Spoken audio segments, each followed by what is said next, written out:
শৰাইঘাটৰ যুদ্ধৰ 353 বছৰ পূৰ্ণ হ'ল। ভাৰতৰ তেতিয়াৰ মোগল সম্ৰাট ঔৰংগজেবৰ নিৰ্দেশত ৰাজা ৰামসিংহই প্ৰায় 1 লাখ সেনাবাহিনী লৈ অসম আক্ৰমণ কৰিব আহিছিল আৰু সেই আক্ৰমণ প্ৰতিহত কৰিছিল মহাবীৰ লাচিত বৰফুকনে সহযোদ্ধা বাল হাজৰিকা সহ অসমৰ বিভিন্ন খিলঞ্জীয়া জাতি জনগোষ্ঠীৰ ঐক্যবদ্ধ সেনাবাহিনীৰ জৰিয়তে। আৰু সেইকাৰণেই আমি সেই আমাৰ স্বাধীনতা ৰক্ষাৰ কাৰণে মৃত্যুবৰণ কৰা সেনানীসকলকে আমি বিশেষ অভিবাদন কাৰ্যসূচী আজি আমি পালন কৰিছো। ভাৰতৰ আক্ৰমণকাৰী পক্ষৰ প্ৰতিচ্ছবি উন্মোচনৰ জৰিয়তে আৰু আক্ৰমণ প্ৰতিহত কৰা আমাৰ মহাবীৰ লাচিত বৰফুকন আৰু তেওঁৰ সহযোদ্ধাসকল লগতে সৰু সৰু ৰজা যিবোৰে লাচিত বৰফুকনক শৰাইঘাটৰ যুদ্ধত সহায় কৰিছিল, এই সকলোৰে আমি নাম সম্বলিত প্ৰতিচ্ছবি উন্মোচন কৰিছো। আৰু এইটো কৰাৰ উদ্দেশ্য হ'ল যাতে ইয়ং জেনেৰেশ্যনে বা ৰাইজে এই শৰাইঘাটৰ যুদ্ধ সম্পৰ্কত গোটেই আচল প্ৰকৃত যিটো তথ্য সেই সম্পৰ্কত যাতে জ্ঞাত হয় আৰু ভৱিষ্যত মানে আমাৰ প্ৰজন্মই জনসাধাৰণে নিজৰ দেশ আৰু নিজৰ জাতিৰ সন্মান ৰক্ষা কৰিবৰ কাৰণে সকলো ধৰণৰ শত্ৰুৰ বিৰুদ্ধে যাতে যুঁজিবৰ কাৰণে অদম্য সাহস পায়, তাৰ কাৰণে আমি এই ধৰণৰ কাৰ্যসূচী পালন কৰি আহিছো।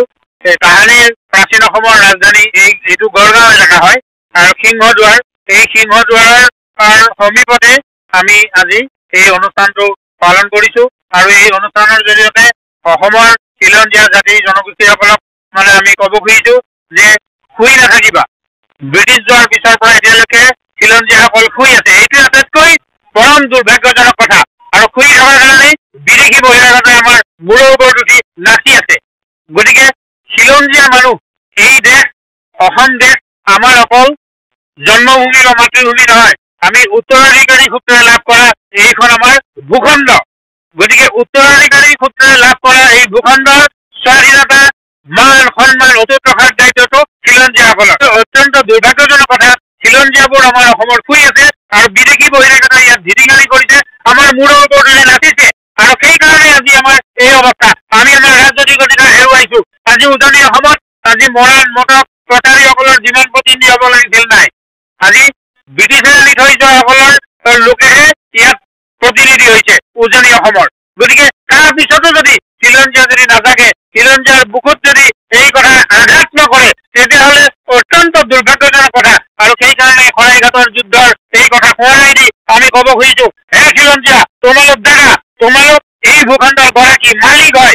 গতিকে তোমালোকে মালিকৰ দৰে ভূমিকা পালন কৰা আৰু সকলো শত্ৰুৰ বিৰুদ্ধে থিয় দি নিজৰ মাতৃভূমিৰ অস্তিত্ব, নিজৰ শাসন যি ক্ষমতা আছিল, 1000 বছৰ ধৰি এই অসমত ৰাজত্ব কৰিছিল।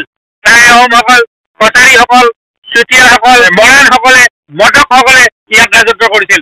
নামনি অসমত ৰাভাসকল, কছাৰীসকলে ৰাজত্ব কৰিছে, খাতাৰত কছাৰীসকলে ৰাজত্ব কৰিছে। আজি কিন্তু সকলো শুই আছে। আজি সেই ৰাজত্ব, সেই প্ৰতিপত্তি নাই। আৰু সেইকাৰণে আমি ক'ব খুজিছো যে তোমালোক দ্বাৰা সিংহৰ দৰে জাগি নিজৰ মাতৃভূমিত নিজৰ 1000 বছৰীয়া অধিকাৰ প্ৰতিষ্ঠা কৰা। আৰু তাৰ কাৰণেই আমাৰ এই কাৰ্যসূচী।